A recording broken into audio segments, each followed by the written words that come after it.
Hi అండి. ఈరోజు అరటికాయ పొడిపండి. మా ఇంట్లో 2 అరటికాయలు తీసుకున్నానండి. కట్ చేసుకొని ఉడకబెట్టుకోవాలండి.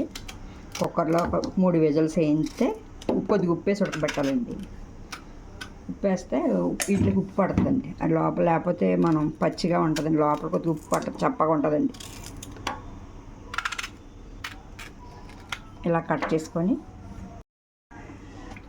అరటికాయ కొంచెం ములిగేదాకా కొంచెం వాటర్ వేసుకొని కొంచెం ఉప్పు వేసుకోవాలండి. కొంచెం ఉప్పు వేసుకొని ఉడకబెట్టుకోవాలండి. ఉడికిపోయిందండి. ఇదిగోండి ఇలాగ రావాలండి. ఇలాగ వస్తే అప్పుడు మనకి ఏమైనా డౌట్ ఉంటే కుక్కర్లో ఉండగానే ఫోర్క్ ఏమైనా తీసుకొని ఇలా నొక్కి చొక్కి తెలిసిపోద్ది. ఇదిగోండి ఇలాగ అయిపోద్దండి. ఇలా ఇవన్నీ ఇలాగ తీసుకోవాలండి. ఉడికిపోయిన తర్వాత అలా తీసుకోవాలండి. ఇది ఇలాగ అయిపోయిందండి. ఏమన్నా స్పూన్ కానీ ఏమన్నా తీసుకొని ఇలాగని చేసుకోవాలండి. మెత్తగా చేసుకుంటే మనం పోపు వేసుకుంటే బాగుంటుందండి. ఇలాగ ఇలా చేసుకోవాలండి. మొత్తాన్ని చూసారు ఎలాగ ఉడికిపోయిందో, మెత్తగా ఉడికిపోయింది. ఇలా ఉడకాలండి. ఏమైనా డౌట్ ఉంటే మీకు ఇంకొక విజిల్ వేయించుకోవచ్చండి. కుక్కర్లో ఉండగా వేడిగా ఉంది కదండి, లేకపోతే చేతితోనే మెత్తగా చేసుకోవచ్చు. కానీ వేడిగా ఉంది కదా, చెయ్యి కాలుతుందని స్పూన్తో ఇలా చేస్తున్నానండి. చేతితో చేసుకుంటే బాగుంటుందండి. మరి వేడిగా ఉంది కదా, కాలుతుందని ఇలా చేస్తున్నానండి. అంతే చేసుకోవాలండి. ఇది ఈ విధంగా అవుతుందండి. దీనికి కావాల్సిన పదార్థాలు ఏంటంటే ఒక నిమ్మ చెక్క అండి. ఆల్రెడీ దీంట్లో ఉప్పు వేసి ఉడకబెట్టుకున్నాను కదండి నేను. ఇంకా లైట్గా వేసుకోవచ్చండి ఉప్పు.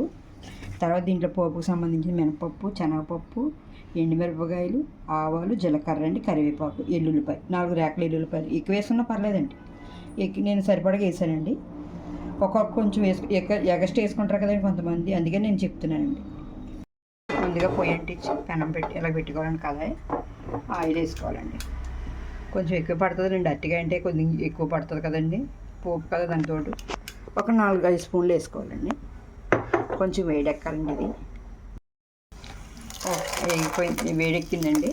కొంచెం వేసుకోవాలి పోపులు కొంచెం వేడెక్కిన తర్వాత బాగా ఆగాలండి. ఇది బాగా వేగిన తర్వాత కొంచెం పసుపు వేసుకోమండి దాంట్లో. ఇదిగోండి పసుపు 1/2 స్పూన్ వేసుకోవాలండి. 1/2 స్పూన్ వేసుకోవాలండి. అంత మించి ఎక్కువ వేసుకోవడం లేదండి. ఇది కొంచెం వేగాలండి.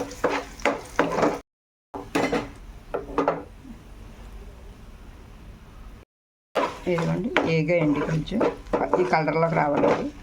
మాడకుండా ఉంటే బాగుంటుందండి. మాడితే మళ్ళీ మాడు వాసన వస్తుంది కదండి. ఇలా వేసుకోవాలి. అయినా కాలుతుందండి. అయినా కొద్దిగా కాలుతూనే ఉంది. స్పూన్తో చేసినా సరే కాలుతుందండి. ఏత్తకు కూడా అంత వేడిగా ఉంది. ఈ కర్రీ పిల్లల క్యారేజీల్లో కూడా బాగుంటుందండి. చారు పెట్టి పప్పు అన్నా చారులో కన్నా చాలా బాగుంటుందండి. ఇది లంచ్ బాక్స్లో పెట్టచ్చండి. ఇలా బాగా కలుపుకోవాలండి. కలిసేలాగా మొత్తం అంతా. ఉప్పు వేసాను కదండి ఆల్రెడీ. కావాలితే వేసుకోవచ్చండి, పడితే వేసుకోవచ్చు, చూసి వేసుకోవచ్చు. మళ్ళీ చూసుకోకుండా వేసేసుకుంటే ఎక్కువైపోతుంది కదండి ఉప్పు. ఎక్కువైతే తీసుకోలేం కానీ తక్కువైతే వేసుకోవచ్చండి.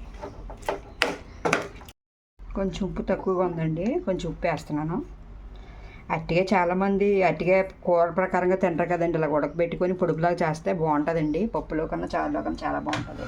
ఇలా కూడా తింటారండి. పిల్లలు కూడా ఇష్టంగా తింటారు. ఉడితో కూడా తినేవచ్చండి. ఇది ఏం పెద్ద కారంగా ఉండదండి. ఇది నిమ్మకాయ పిండుకుంటాం కదా, చాలా బాగుంటుందండి. అసలు అయిపోయిందండి. ఈ విధంగా ఇలా కలిపేసుకోవాలండి. నాకు ఉప్పు కొంచెం తక్కువ ఉంది, ఉప్పు వేసుకున్నానండి కొంచెం.